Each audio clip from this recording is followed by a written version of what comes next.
హరి ఓం శ్రీ గురుభ్యో నమ. శ్రీ మహాగణాధిపతయే నమ. హరి ఓం.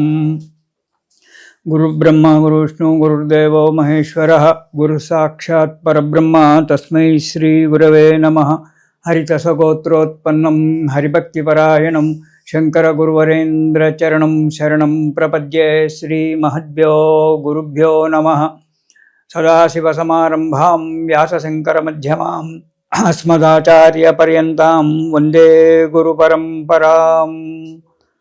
అరుణాం కరుణాతరంగితాక్షిం ధృతపాశాంకుశపుష్పబాణచాపాం అనిమాధురైర్వృతాం అయూకైః అహమిత్యేవ విభావయేద్భవానీం.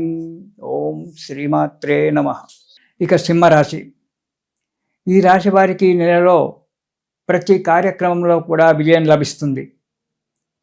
ఏ కార్యక్రమం చేపట్టినా, ఏ రంగంలో ఉన్నా మీకు మంచి ఫలితం కలబడుతూ ఉంటుంది.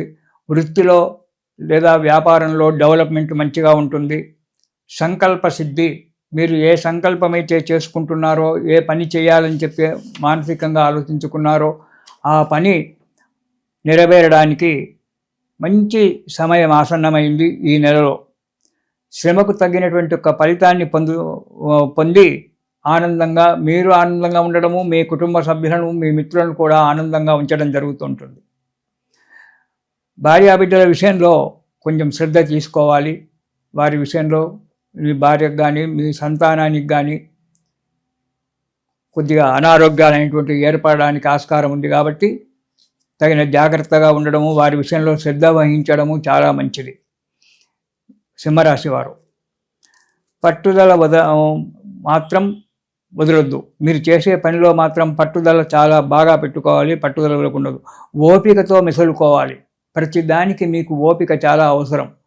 ఎందుకంటే శని భగవానుడు మీకు జాతకంలో మంచిగా లేడు. కాబట్టి చాలా జాగ్రత్తగా ఓపికతో పనిచేయాలి. మీకు తొందరగా కోపం వస్తుంది. మొదలే సింహరాశి వారు మొదలే అహంకారం, నేను అనేటువంటిది ఉంటుంది. అన్యతా భావించొద్దు. అహంకారం అని చెప్పి నేను అంటున్నానని చెప్పి సింహరాశి వారికి నేను అనేటువంటి ఒక పదం ఎక్కువగా ఉపయోగిస్తారు. ఓపిక ఉండదు.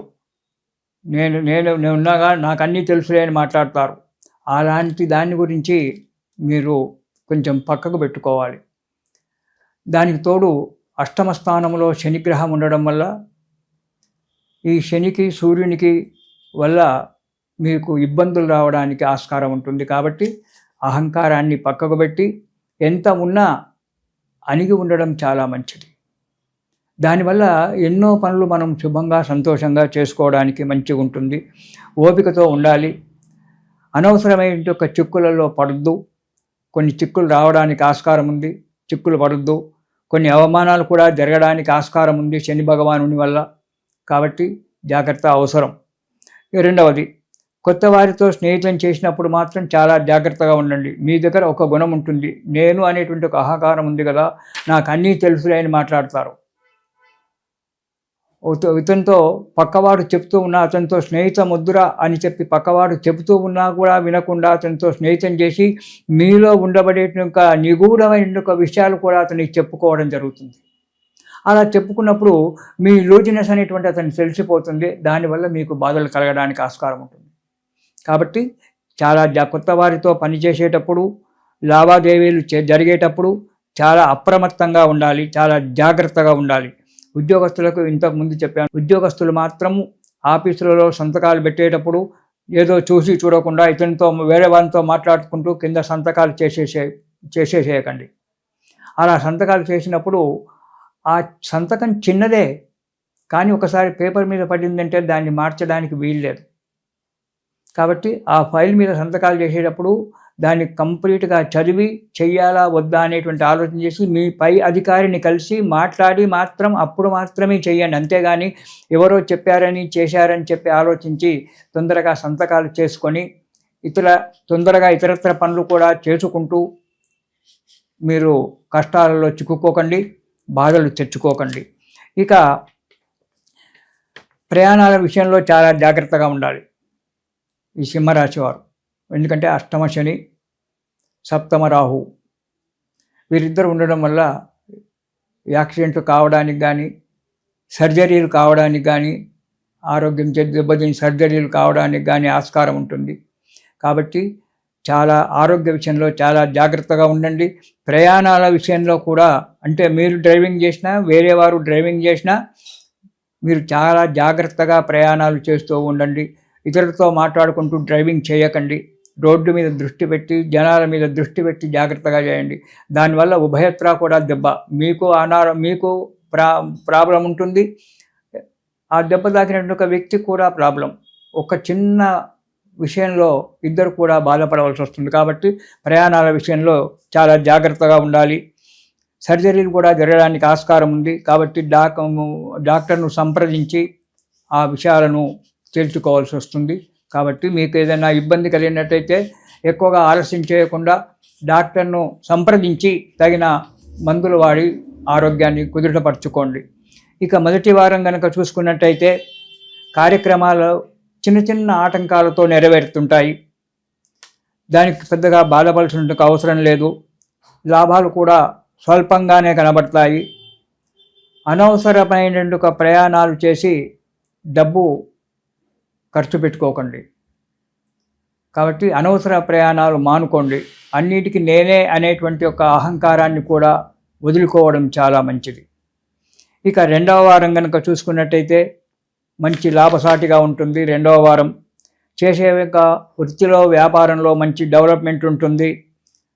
ఇటు ధనలాభము, వ్యవసాయదారులకైతే ధాన్యలాభము, అంటే ధాన్యలాభం అంటే మంచి జరిగి మనకు అనుకున్నటువంటి ఆ ధాన్యానికి ధర రావడము జరుగుతుంది. ఉద్యోగస్తులకు ఇంక్రిమెంట్ రావడము, లేదా ఇంక్రిమెంట్ లేకున్నా ఏరియర్స్ ఏవైనా కనుక ఉన్నట్టయితే పాతగా మనకు వచ్చేటువంటి ఒక డబ్బులు ఏవైతే ఉన్నట్టు అవి రావడము, అనుకున్న చోటికి, మీరు కోరుకున్న చోటికి బదిలీలు కావడం అనేటువంటిది జరుగుతూ ఉంటుంది. 10 మందిలో పలుకుబడి పెరిగి 10 మందితో సంతోషంగా ఉంటారు. కానీ ప్రయాణాల విషయంలో మాత్రం తగు జాగ్రత్తగా ఉండాలి. ఇక మూడవ వారం అన్ని కార్యక్రమాలలో మంచి విజయాన్ని సాధిస్తారు. ఆర్థిక పరిస్థితి మెరుగుపడుతూ ఉంటుంది. సంఘంలో కీర్తి ప్రతిష్టలు అన్నీ కూడా నెరవేరుతాయి. కొన్ని అనాలోచిత కార్యక్రమాలు చేస్తారు. ఇంతకుముందే చెప్పాను కదా, సింహరాశి వారికి నేను అనేటువంటిది ఉంటుందని చెప్పి. అది దానివల్ల ఆర్థిక చేసే కార్యక్రమాలలో ఆటంకాలు ఏర్పడి కార్యక్రమాలు పూర్తిగాక దానివల్ల ఆర్థిక పరిస్థితి దెబ్బతినడం అనేటువంటి జరుగుతూ ఉంటుంది. అనాలోచిత కార్యక్రమాలు చేయడం జరుగుతుంది. ఎవరు చెప్పినా వినకపోవడము, ఆ మొండితనంతో ఆ కార్యక్రమాన్ని చేయడం వల్ల డబ్బు నష్టపోవడం అవుతుంది. కాబట్టి తగిన సలహాలు తీసుకొని కార్యక్రమాలు చేయడం మీకు చాలా మంచిది. ప్రతి విషయంలో జాగ్రత్తగా ఆలోచించడం మంచిది. ఆరోగ్య విషయంలో కూడా జాగ్రత్తగా ఉండడం చాలా మంచిది. ఏ పనైనా కానీ తగు విధంగా జాగ్రత్తగా ఆలోచించి అడుగు ముందుకేసినట్టయితే అన్ని విధాల సుఖ సంపదలు కలుగుతుంటాయి. ఇక నాలుగవ వారం కనుక చూసుకున్నట్టయితే ప్రయాణాల విషయంలో చాలా జాగ్రత్త అవసరం. అనారోగ్యం ఏర్పడుతుంది, శారీరక బాధ ఏర్పడుతుంది. ఆదాయం బాగానే ఉన్నప్పటికీ సింహరాశి వారికి ఈ నెలలో ఖర్చులు కూడా అధికంగానే వస్తాయి. కొన్ని ఖర్చులు పెట్టక తప్పదు. అలాంటప్పుడు డబ్బు చాలా వ్యయమైపోతుంది. దాని విషయంలో బాధపడుతూ కూర్చోవలసిన అవసరం లేదు. మనకు వచ్చే రేపు అనేటువంటిది ఒకటి ఉంది అనేటువంటి ఒక ఆలోచనతో మనోధైర్యంతో ఉండాలి. అధికంగా ఖర్చులు రావడానికి ఉంటుంది. చిన్న చిన్న కలహాలు ఏర్పడవచ్చు. వెంటనే అవి సమసిపోవడానికి కూడా ఆస్కారం ఉంది. కాబట్టి జాగ్రత్తగా వ్యవహారం చేయండి. ఈ రాశి వారు ఈ నెలలో శని స్తోత్రము, శివస్తోత్రం ఈ రెండు కూడా కలిపి ప్రతిరోజు కూడా ఒకసారి పారాయణం చేయండి. మీకు వీలుంటే దగ్గర ఉన్న శివాలయంలో దగ్గర ఉన్న శివాలయంలో శనివారం కానీ సోమవారం కానీ అప్పుడప్పుడు అభిషేకాలు చేయించుకుంటూ ఉండండి. దానివల్ల ఆ శివస్వామి యొక్క అనుగ్రహం వల్ల మీకు బాధలు తగ్గి సుఖంగా సంతోషంగా ఉంటారు. ఇది శుభం.